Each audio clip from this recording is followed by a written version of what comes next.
ये चंद्र गांव है जहां हर साल शदीद सर्दी पड़ती है।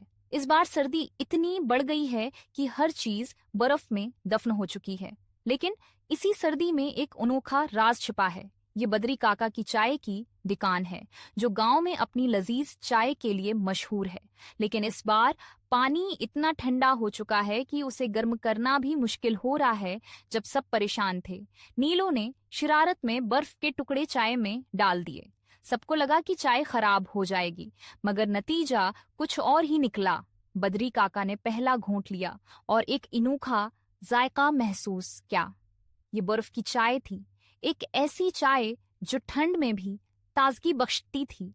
जल्द ही पूरे गांव में बर्फ की चाय मशहूर हो गई। वो चाय जो शरारत में बनी आज सबकी पसंदीदा बन गई थी। चंद्र गांव की बर्फ की चाय अब एक रवायत बन चुकी थी और दुनिया भर से लोग इसका लुत्फ लेने आने लगे।